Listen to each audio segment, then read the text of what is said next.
Bom dia, meu nome é Cristina, eu sou alergista, imunologista e sou pediatra em Caxias do Sul, Rio Grande do Sul.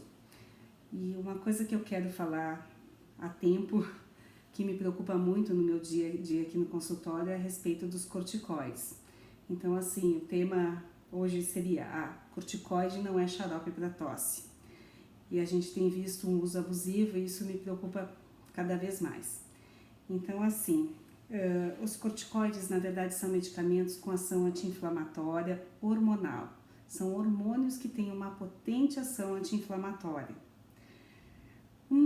Qualquer medicamento, para a gente considerar que seja um bom medicamento, ele tem que ter dois aspectos. Ele tem que ter eficácia, ele tem que ser eficaz para aquilo que se propõe. E o segundo, ele tem que ser uma medicação segura, ou seja, os riscos de uso não podem ser piores do que a falta do tratamento, né? E então, como tudo, bom senso tem que prevalecer e o conhecimento da gente também, respeitando sempre indicações e contraindicações. Na população pediátrica, os corticoides, então, famosos como Predsim, Prelone, que é a prednisolona, Meticortem, que é a prednisona, as betametazonas que estão nas associações como COID, Celestamine, Decadron, são as principais marcas que a gente usa em forma de xarope. E até a questão de ser xarope, às vezes parece que esse medicamento é inócuo, é um xarope, né? Mas não, é um medicamento hormonal, é um hormônio. Então, a gente tem as indicações na população pediátrica, que são principalmente nas doenças reumáticas, artrites reumatoides, na oncologia e na hematologia, e nas doenças respiratórias, que é o nosso foco do dia a dia. Como doença respiratória é a principal causa das consultas pediátricas, é o que a gente atende, né, o tempo inteiro, principalmente agora nos meses de outono e inverno, a criança tossindo. Então, quais são as indicações de corticoide na pediatria nas doenças respiratórias? Os quadros de laringite. Laringite é um quadro desencadeado por vírus, né, os vírus respiratórios, que costuma dar uma tosse característica, aquela tosse de foca, e o estridor. O estridor, em função da questão da obstrução da laringe, do edema da laringe, é aquele som que a criança faz ao respirar ou ao tossir. Então, esse quadro é um quadro agudo, que tem obstrução respiratória envolvida, então a gente indica o uso de corticoide, de adrenalina por nebulização no plantão, e o corticoide, normalmente a gente usa mais a dexametasona, que é o Decadron, e a indicação é de ser usado por 2, no máximo 3 dias, mais do que isso não precisa normalmente nesses quadros. E a outra indicação, então, que é a indicação mais frequente, é a asma. Então, a asma é a indicação de uso de corticoide nos quadros moderados a graves. Aqueles quadros que não responderem bem ao broncodilatador, que é o aerolinho, a nebulização com Berotec, ou salbutamol, e que sejam, então, com importante dificuldade respiratória, né? Então, nesses casos, ou uma obstrução respiratória muito aguda, um quadro de asma de início súbito, esse quadro tem que ser tratado a nível hospitalar e também merece o uso de corticoide. Mas nos quadros leves de tosse com chiado e falta de ar, a maioria a gente consegue reverter com o uso do broncodilatador. Como assim na pediatria a gente tem um quadro, muito difícil a gente fazer o diagnóstico de uma asma numa criança pequena, até porque metade das crianças pequenas, assim, os lactentes, os bebês e as crianças até os 3, 4 aninhos, podem ter episódios de sibilância, de chiado, desencadeado por vírus. Então, a metade das crianças vão chiar por causa de vírus, e essas crianças não são alérgicas, não são asmáticas. Então, isso é uma situação diferente.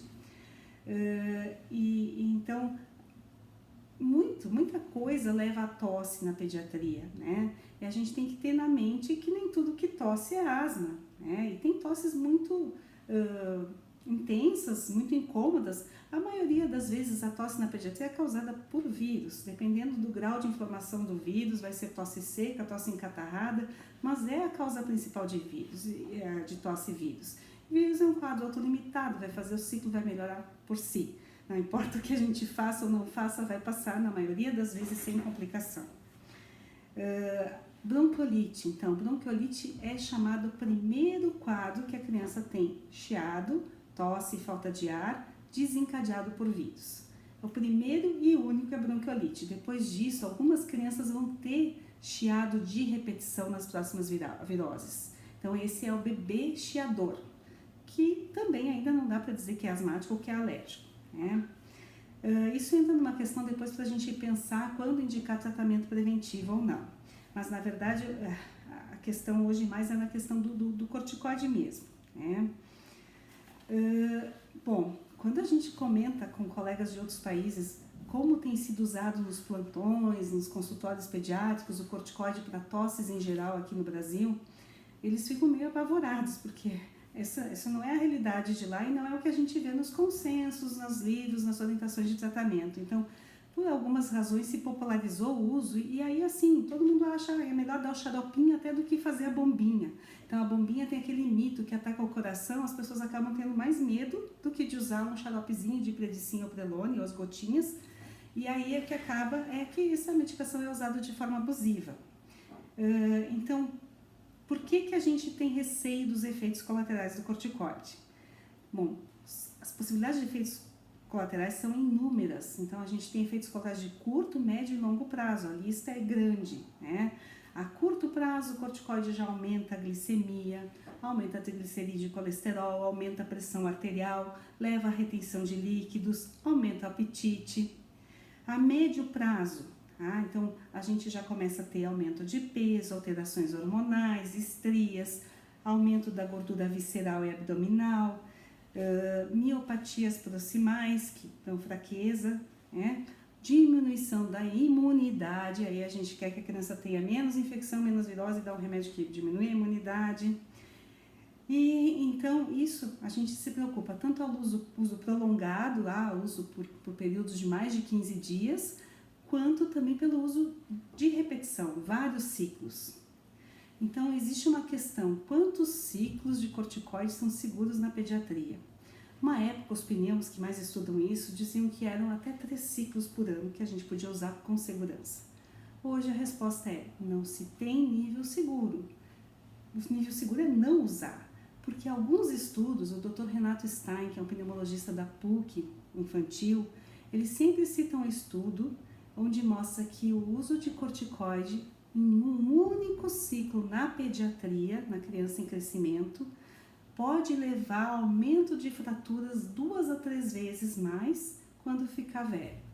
Então, assim, um único ciclo na pediatria. Então, é aquela história, existe nível seguro para fumar? Não. Vai ter quem vai fumar e não vai ter nada? Vai. Mas, assim, o risco aumenta muito se a gente fizer uso. Principalmente em meninos, porque na pediatria, na criança, é a idade onde a gente está adquirindo massa óssea.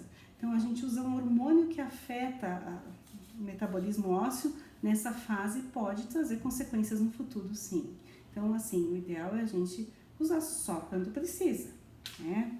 Então, esse é o nosso principal medo, e nos adultos mesmo, que gostam muito de fazer aqueles corticoides de depósito que são abomináveis, tipo de Prospan, Beta-30, Doflan, que são de depósito, ficam agindo 3 semanas, também a gente se preocupa e o que a gente vê é fraturas nesses adultos e fratura de coluna grave, que leva às vezes a paciente a ficar inválido uma vida inteira, né? Então essa é a mensagem de hoje, eu quero que vocês pensem a respeito, pensem que medicar a criança traz consequências, né? Então tanto quem é médico, quem é da área, quanto quem é mãe e pai, que seja feito isso com bastante critério. Bom dia!